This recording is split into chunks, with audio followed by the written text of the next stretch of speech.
Hi, this is Jill. I'm going to show you today the way I did a layout using a transfer. And to explain transfers, in the olden days, like when I actually worked for my father who worked in uh, advertising, we used these things called rub-ons, and they kind of came on this wax paper kind of stuff, and you'd use a stylus or even a popsicle stick to rub these on. It was more like a stamp. You could do it with letters, any number of things. But the way we've been doing it, or at least I've been doing in the digital thing, I've been doing kind of little vignettes, little some pieces I've pulled out of a photograph, let's say, run it through a watercolor filter, plug for my action, and try to make it a little artsy background. And this that you see back here behind my pictures is rub-on. And strangely enough, the photograph I have is the photograph I used to create that transfer. So let's get started. Let's see if I can kind of replicate what I did here. So I'm going to open up the paper from my strawberry mint, this paper here. And then, if you want to do something really quick, which I do, I want a cluster. And I have some cluster frames you can buy separately. I also have some clusters that come as a free with purchase of the entire collection. Anyway, so this is one here.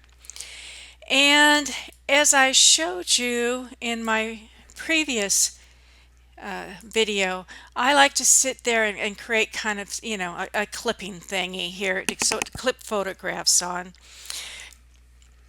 It doesn't matter what colors, here we go. It doesn't matter what color because you're just going to cover it up.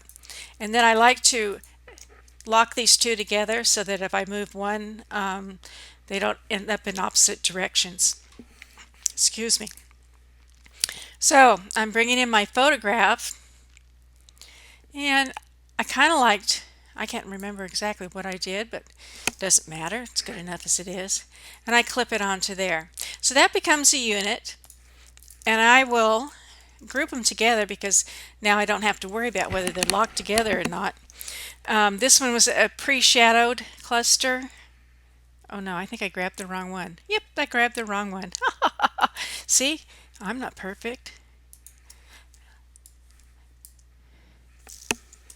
Let's put one in there that is shadowed. Okay, there we go. So you can see it's just, very light shadowing because these, what I used here was mainly painted objects. And, while it's kind of flat if it isn't shaded, I just add a little bit of a shadow. What the heck. All right, so let's get back over here and we can see we have this here. And the transfer. What did I use for a transfer? Well, I used the transfer that was made from that particular photograph. And so let's bring that in. We want to bring it in behind it. So bring it in. And there. It's not going to look exactly, I know. Okay, so that's the transfer. And all that does is just kind of add some artsy touch to a fairly plain piece of paper, a little bit more that I want on there. And I also kept going, wanted to use some of the brushes. And again, like the video I made for last month, I'm going to move this down a little bit. I use stamps, but the way I like to use stamps is by working with the pings. So let's see, I brought in that particular stamp.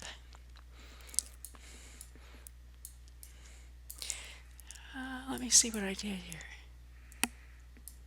It's hard to remember what I did. I guess I did do it straight up and down. Oh. Okay, so I just kind of want to add a little bit more interest to this thing here.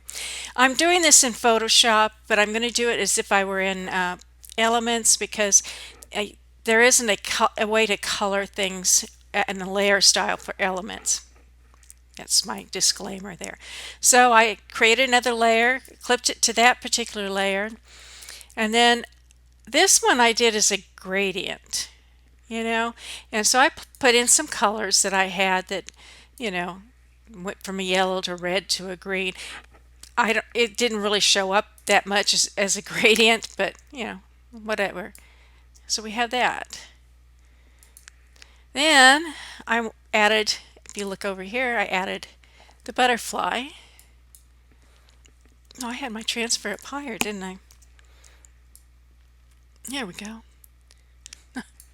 It won't look exactly the same. What the heck? Okay, then I brought a butterfly in. Again, this is a stamp. You can install these and stamp them, whatever. That way you can get a color immediately, but I did like I did above, create a new layer.